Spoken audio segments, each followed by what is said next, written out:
ꯄꯨꯛꯅꯤꯡ ꯋꯥꯈꯜ ꯐꯥꯊꯕ ꯉꯝꯕꯁꯤꯡꯒꯤ ꯊꯧꯗꯥꯡ ꯋꯥꯈꯜ ꯊꯦꯟꯕ ꯃꯤꯅ ꯁꯥꯎꯒꯟꯕ ꯀꯜꯂꯛꯄ ꯃꯤꯍꯧꯕ ꯍꯦꯜꯂꯤ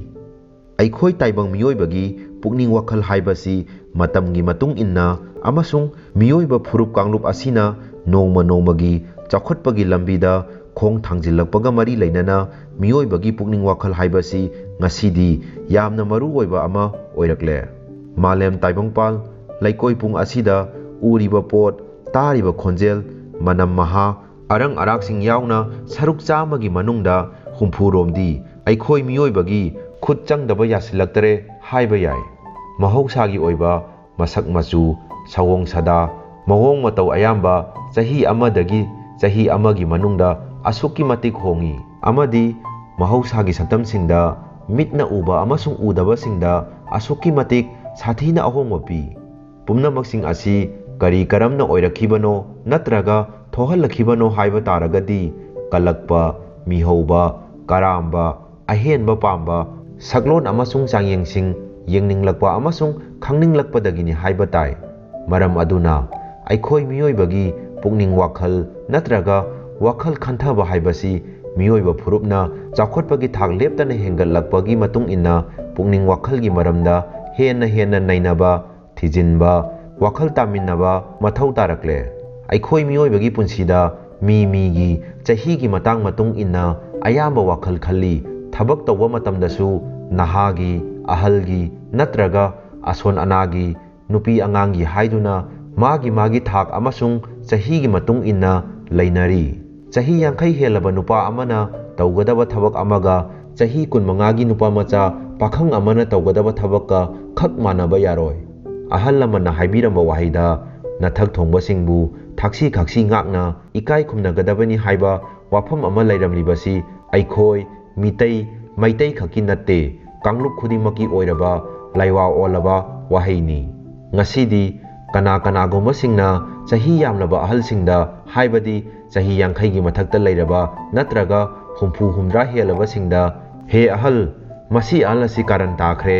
लम हेनखरे मंगाव थीखरे हाइबना चिंगबा कया अमा अइखोइना ताई उई खंगी अदुमपु चही यामलबा मियोइसिंग हाइबदी नुपा अमसुंग नुपीसिंग असि पाखंग लैसाबी फारकपा मयुम मकै पालबा मचा मसु लैरबा फावबा मसादा नहा ओइरिबोइता खंदुना इरांग तौदुना लैबा निशा चाबा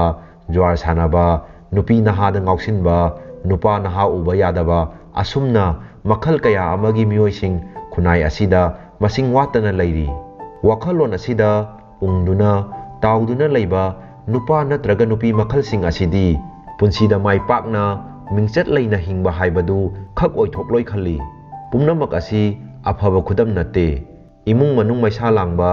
तंगदु लैताना हिंगबा ngamdaba अमसुंग मचा मसु चिकोन नाकोना नुंगा याबी मरांग काइना खक हिंगबा यारोय कांखोंग चाइबा युंबान मथोंग हुक्तबा हाइबदु तागदौरिबनी करी अमु हाइरुखिनी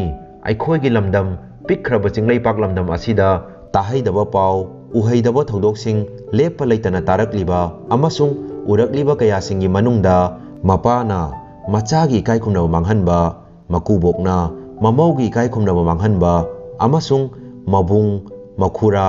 मचे मचल अमदी मचा थोकपसिंगदा फमलानबिबा कयागी थौदोक मसिंग खंगदना थोखरे पुनमकसिंग असिना मरम कया अमा ओइरगा कंगलै लमदम मणिपुरदा ngasiदगी निंगसिंगबा थोकत्रबा मतमदगी हौरगा लैंगाकी थाकता वारेप लौरगा वारक वातेमबा चैराक पीबा नत्तबा मॉब जस्टिस हाइबदी यानिंगदे हाइदुना मियोय अमाबु हेक्ता वारक वातेमबा मयुम मैकै मै थाबा सिदोकपा खुल लैकाइदा लैहंदबा तांथोकपा हाटपा तुपा अमसुंग मराल लैबा मिसक दु खक्ता नतना मागी इमुंग मनुंगी नुपी अंगांगसिंग मपा ममासिंग यावना अवाफमदा लंगसिनबा कया असि ngasi मक लमदम असिदा चटनरी यादे खंगना अदुम खुल लैकाइसिंगदा तौनरी मसीना लमदम असिदा नुंसिनदबा यंगथीनबा अमसुंग अइखोइ मसेलगी मरक्ता उंखतनबा नत्रगा तिनसिन माइसिनबगी चांग कया अमा हेंगलहली हाइबसी अइखोइ पुन्ना खंगमिन्नदबा यादबा मतम हाइबदु लाक्ले ngasidi अइखोइ मियोइबगी पुंसिरोलदा यामना नुंगाइबा यामना लुबा तांककसिंग मथंग येंगनरकले नुंगाइबगी पांदोम लोम्बा खम थेंगना पेनबा हाइबा तंजा असिदा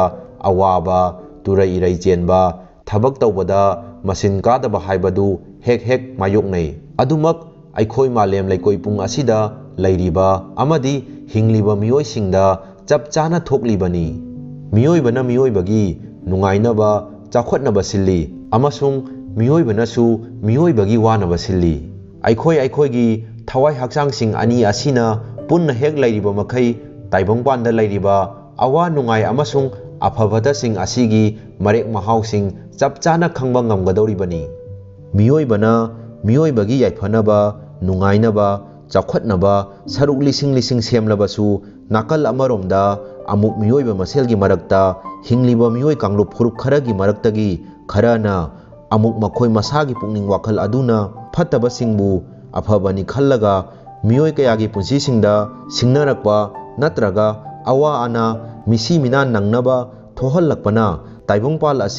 असी लेबा ओलकपगी तांकक अमदा हेक हेक लाकपसी ngasiदगी चही लिसिंग कया अमगी ममांगदगी ताइबंग मियोयबना थेंगनादुना लाख्रबा अमनी हाइबदा हाइमन मथोकलोय खुसेम अमसुंग महौसा हाइबा अनि असिदा कनान हेन लुई अमसुंग मरु ओइबगे हाइबा असिदा महौसा हाइबा असिना हेन लुरई हाइना मिपुंग खुदिमकना लौगनी अदुबु